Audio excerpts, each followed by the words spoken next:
Break के बाद एक बार फिर से आप सभी का स्वागत है। जनादेश 2014 देख रहे हैं आप, और जनादेश 2014 में आज हम करनाल लोकसभा क्षेत्र की चर्चा कर रहे हैं कि करनाल लोकसभा क्षेत्र में जो हल्के आते हैं, जो विधानसभा क्षेत्र हैं, उन पर क्या चुनावी मूड दिखाई दे रहा है। हमने जिन पर चर्चा की उनमें करनाल हल्का शामिल है, उसमें इंद्री हल्का शामिल है।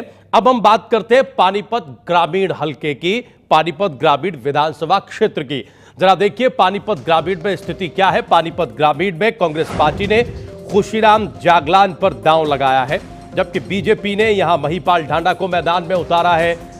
निशान सिंह मलिक इनेलो की टिकट पर चुनाव मैदान में हैं, जबकि हजका की तरफ से धर्मपाल शर्मा चुनाव लड़ रहे हैं। तो खुशीराम जागलान कांग्रेस पार्टी से, महिपाल ढांडा बीजेपी से, निशान सिंह मलिक इंडियन नेशनल लोकदल और धर्मपाल शर्मा हजका की टिकट पर चुनाव मैदान में है। यह स्थिति है पानीपत ग्रामीण में। अब पैनल के पास चलते हैं और राय लेते हैं, कौन आगे कौन पीछे दिखाई दे रहा है। विनिंग सिचुएशन किसकी है? शक्ति परमार, क्या दिखाई दे रहा है पानीपत ग्रामीण हल्के की जहां तक बात है? पानीपत ग्रामीण सीट भी राजीव जी एक ऐसी सीट है जिस पर पूरे हरियाणा की नज़र है। महिपाल ढांडा इनके किसान, जो भारतीय जनता पार्टी का किसान विंग है, उसके अध्यक्ष रहे हैं प्रदेश के, और जो बाकी दो हैं युवा के किसान मोर्चे के अध्यक्ष हैं, प्रदेश किसान मोर्चा के अध्यक्ष हैं जी महिपाल ढांडा। इसके अलावा यहाँ पर जो बाकी कांग्रेस से भी जो उम्मीदवार हैं वो भी जाट समुदाय से हैं। इसके अलावा मैं अगर पूरी टैली पर नज़र डालूं तो बीजेपी से महिपाल ढांडा भी जाट हैं, धर्मपाल शर्मा हजका की टिकट पर लड़ रहे हैं, वो ब्राह्मण है, खुशीराम जो हैं जागलान वो कांग्रेस वो भी जाट हैं, और निशान सिंह मलिक इनेलो से वो भी जाट हैं। तो यहाँ पर मुकाबला तो बहुकोणीय है, लेकिन जो टक्कर है वो बीजेपी और धर्मपाल शर्मा में नजर आ रही है, और तीसरे नंबर पर इनेलो के निशान सिंह मलिक नजर आ रहे हैं। और ऐसा लगता है कि यहाँ पर महिपाल ढांडा जो एज मिल रहा है एक लहर का, कि एक ये तस्वीर है कि लार्जेस्ट पार्टी बीजेपी हो सकती है, और महिपाल ढांडा इस वजह से थोड़े से एज में लग रहे हैं। लेकिन यहाँ पर बहुत कांटे का मुकाबला मुझे नजर आ रहा है। धर्मपाल शर्मा का काफी क्योंकि गैर जाट का मुद्दा भी यहाँ पर थोड़ा सा, जैसे कि रिपोर्ट आई है पानीपत ग्रामीण से, यहाँ पर जाट गैर जाट का काफी यहाँ पर ध्रुवीकरण हो रहा है। और महिपाल ढांडा को थोड़ा सा, क्योंकि गैर जाट भी बीजेपी की तरफ थोड़ा नजर आ रहे हैं, उससे ऐसा लगता है कि महिपाल ढांडा में और धर्मपाल शर्मा में यहाँ पर कांटे की टक्कर है, और महिपाल ढांडा चुनाव के जो आखिरी दौर में चुनाव मेरे ख्याल से निकाल सकते हैं इस टिकट। ठीक है, तो शक्ति जी के मुताबिक मुकाबला दिलचस्प है, कड़ा है, प्रदेश की निगाहें इस सीट पर जरूर रहेंगी। जाट गैर जाट की प्रयोगशाला भी पानीपत ग्रामीण सीट बनेगी, लेकिन इस सब के बावजूद जो विनिंग सिचुएशन दे रहे हैं शक्ति परमार, वो बीजेपी को दे रहे हैं। महिपाल ढांडा यहां आगे चल रहे हैं विनिंग सिचुएशन में, आज की तारीख में दिखाई दे रहे हैं। बंसल साहब सहमत हैं आप इस बात से, या कोई दूसरा फैक्टर यहां आप देख रहे हैं? थोड़ा मैं बताइए, सीट पर 23 उम्मीदवार मैदान में है, तो कुछ और पार्टियों के उम्मीदवारों की चर्चा कर लेनी चाहिए। जीते ना जीते अलग बात है। समस्त भारतीय पार्टी ने विजेंद्र को उतारा है, और बहुजन समाज पार्टी ने रामविलास शर्मा, और कांडा साहब की पार्टी की उम्मीदवार भी है महिला एकता बंसल जी, और ये खुशीराम जागरण कांग्रेस के। सीट पर पहले ये भी चर्चा थी भूपेंद्र सिंह हुड्डा किलोई के अलावा सीट पर भी चुनाव लड़े, तो मेरा ये मानना है कि हम यहाँ पे खुशीराम जागलान और महिपाल ढांडा में मुकाबला है, और मैं ये समझता हूँ खुशीराम जागलान का अपर एज है, और मुख्यमंत्री भूपेंद्र सिंह हुड्डा भी वहाँ जाएंगे और उसका असर पड़ेगा। यानी आप कह रहे हैं कि कांग्रेस विनिंग सिचुएशन में दिखाई दे रही है तमाम फैक्टर्स के बावजूद। हाँ, बंसल साहब कांग्रेस को यहाँ एज दे रहे हैं, और वो मान रहे हैं कि खुशीराम जागलान यहाँ विनिंग सिचुएशन में है। और जब मुख्यमंत्री हुड्डा के यहाँ दौरे होंगे, हालांकि अब समय बहुत कम बचा है, आज 10 तारीख है, 13 तारीख को शाम 5 बजे जो प्रचार का शोर है वो थम जाएगा, और 15 तारीख को वोटिंग है ही हमारे प्रदेश में। इन 3 दिनों में क्या होता है ये हमें देखना होगा, लेकिन बंसल साहब की राय कांग्रेस पार्टी के पक्ष में जा रही है। कौशल सर, सहमत हैं आप इस बात से? शक्ति जी कह रहे हैं कि बीजेपी या विनिंग सिचुएशन में, बंसल साहब का मानना है कि यहाँ कांग्रेस पार्टी के खुशीराम जागलान विनिंग सिचुएशन में। आपकी राय क्या बता रहे हैं?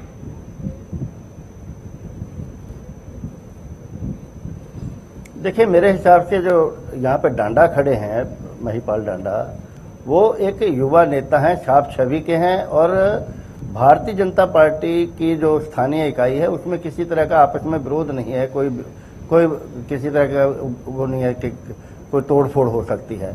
तो पूरी एकजुट होकर पार्टी जो है इलेक्शन लड़ रही है, उसमें इनको नॉन जाट का जो है वो जैसे कहा गया है वो फैक्टर भी काम करेगा, इनको फायदा होगा। और मुकाबले में जहां तक मैं समझता हूं कि मुकाबले में इनके जागलान है कांग्रेस के, और इसके साथ ही थोड़ी पृष्ठभूमि की बात अगर कर लें तो प्रसन्नी देवी यहां से जीतती रही हैं, और दूसरा ओपी जैन इंडिपेंडेंट पीछे जो है वो भी जीते हैं यहाँ से।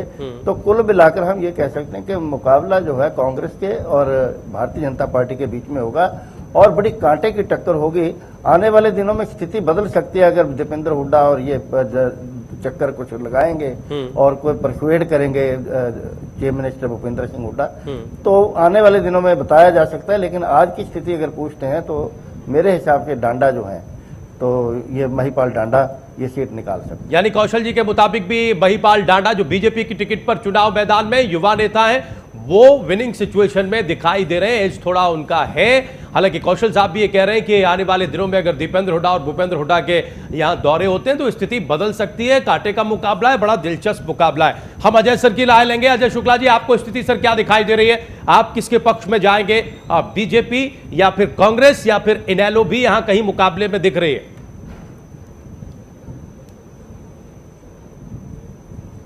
देखिए, जैसे शक्ति जी ने कहा, मैं उस बात से सहमत हूं कि इस सीट पर जो जाट और नॉन जाट की जो एक लड़ाई वाली स्थिति है वो साफ स्पष्ट नजर आती है। और जाट कैंडिडेट्स की संख्या बहुत ज्यादा है, नॉन जाट की बहुत कम है। अच्छा, जाट में एक चीज और है कि महिपाल ढांडा भले ही वो जाट कैंडिडेट है, लेकिन वो भारतीय जनता पार्टी के साथ है और भारतीय जनता पार्टी को कहीं ना कहीं ये छवि मिली हुई है कि वो नॉन जाट का भी रिप्रेजेंट करती है। दूसरी तरफ हरियाणा जनहित कांग्रेस जिस तरीके से उसने अपना कैंडिडेट उतारा हुआ है, उनका कैंडिडेट एक तो ब्राह्मण है और दूसरा नॉन जाट से है, तो उसका एक फायदा यह है कि जो दूसरी पार्टियां, जैसा कि बंसल साहब ने बताया कि बसपा और दूसरे दल जो लड़ रहे हैं, वो जिस तरीके से वोटों का ध्रुवीकरण हो रहा है, ऐसी स्थिति में यह टक्कर मुझे तीनों के बीच में नजर आती है। एक इंडियन नेशनल लोकदल, ढांडा साहब और शर्मा जी के बीच में। ठीक है। अब इन तीनों में जब स्ट्रांग स्थिति की बात आती है तो ढांडा मुझे स्ट्रांग नजर आते हैं, सेकंड नंबर पे मुझे शर्मा साहब नजर आते हैं, थर्ड नंबर पे मुझे इनेलो का कैंडिडेट नजर आता है। मुझे कांग्रेस उसमें चौथे नंबर पे नजर आती है, मेरा अपना ये मानना। कांग्रेस चौथे नंबर पर नजर आ रही है अजय शुक्ला जी को, और वो भी जो विनिंग सिचुएशन है वो बीजेपी की मानकर चल रहे हैं, महिपाल ढांडा को एज दे रहे हैं। यानी पैनल की राय जो निकलकर सामने आ रही है वो 3-1 की है। हमारे 3 पैनलिस्ट ये मान रहे हैं कि यहां Bharatiya Janata party, Mahipal Dhanda winning situation position में दिखाई दे रहे हैं, जबकि बंसल साहब की राय यह है कि यहां कांग्रेस पार्टी के खुशीराम जागलान विनिंग सिचुएशन में हैं। हम पानीपत शहर की चर्चा करने से पहले जरा इसराना सुरक्षित सीट की तस्वीर आपको दिखाते हैं। हम इसराना में देखते हैं जो सुरक्षित सीट है कि किस तरह से मुकाबला। इसराना में जरा नजर डालिए उम्मीदवार कैसे मैदान में है। बलवीर बाल्मीकि कांग्रेस पार्टी से हैं, बीजेपी से कृष्ण पवार साहब मैदान में हैं, इनेलो ने बलवान कालखा को मौका दिया है, जबकि एचजेपी हरियाणा जन चेतना पार्टी की टिकट पर यहां शांति देवी चुनाव लड़ रही हैं। तस्वीर आपके सामने है। बलवीर बाल्मीकि कांग्रेस, कृष्ण पवार बीजेपी, बलवान कालखा इनेलो और शांति देवी एचजेपी की टिकट पर चुनाव मैदान में है। इसराना सुरक्षित सीट है। कैसा और क्या मुकाबला, विश्लेषकों की राय आपको बताते हैं। शक्ति, क्या स्थिति दिख रही है? देखिए, कृष्ण पवार सीटिंग विधायक है और ये इनेलो छोड़कर आए हैं बीजेपी में, और जिस तरह से इनेलो ने भी यहाँ पर काफ़ी मेहनत की हुई है, उनका एक बहुत बड़ा कैडर यहाँ पर काम करता है, उसके हिसाब से ये टक्कर तो यहाँ पर मुझे ऐसा लगता है कि कांग्रेस के खिलाफ थोड़ा माहौल है। जो टक्कर है वो सीधे तौर पर यहाँ इनेलो और भारतीय जनता पार्टी के बीच है, और अभी बहुत कहने की स्थिति में नहीं है यहाँ पर कौन जीतेगा। लेकिन कृष्ण पवार के पक्ष में ये है कि एक स्थिति बनी हुई है कि जिस तरह से एक वेव है, अंडर करंट है थोड़ा सा, और जैसी रिपोर्ट वहां से आई है तो ऐसा लगता है कि कृष्ण पवार आखिर में मैं ये नहीं कहता कि मार्जिन बहुत कम रह सकता है, बहुत नजदीकी मुकाबला है और कृष्ण पवार यहां से जीत सकते हैं। यानी बीजेपी यहां विनिंग सिचुएशन में आपको दिखाई दे रही है शक्ति, जैसे पानीपत ग्रामीण का हाल आपने बताया था। बंसल साहब सहमत हैं सर? नहीं, मैं बिल्कुल बीजेपी कृष्ण पवार यहाँ से चुनाव जीते दिखाई दे रहे हैं। कृष्ण पवार साहब, बंसल साहब को भी यहां चुनाव जीतते हुए दिखाई दे रहे हैं। अजय शुक्ला जी, आप सहमत हैं इन दो रायों से या कुछ अलग? मैं सहमत हूं। सहमत है? नहीं, बिल्कुल मैं सहमत हूं शक्ति जी और पवन बंसल जी से। जी।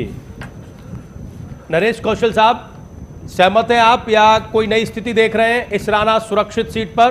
जी नहीं, मुझे कुछ थोड़ा सा इसमें लगता है कुछ बदलाव संभव है।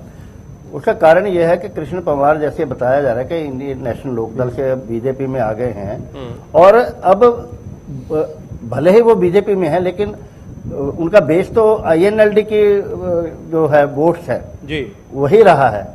तो इस तरह से वो कुछ वोटों का डिवीजन होगा आईएनएलडी का, और बीजेपी को मुझे ऐसा प्रतीत होता है कि मुकाबले में तो कृष्ण पवार है, लेकिन मेरे हिसाब से मुकाबला जो कांग्रेस के साथ उनका हो सकता है बलबीर वाल्मीकि के साथ। और कृष्ण पवार से कुछ अंदर से लोग नाराज भी होंगे जो पार्टी छोड़ने की वजह से, तो इनेलो वाले बहुत जो उनके समर्थक थे वो नहीं भी गए होंगे उनके साथ।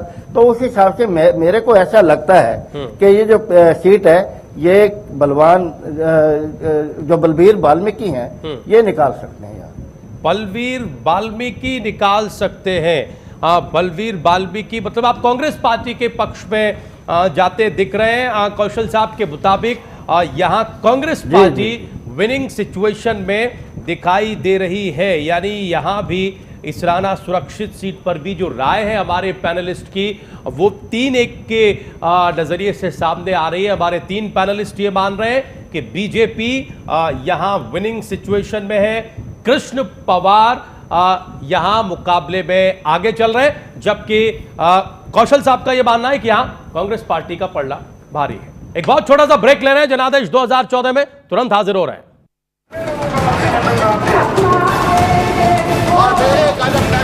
बधाई देता हूं, अभिनंदन देता हूं।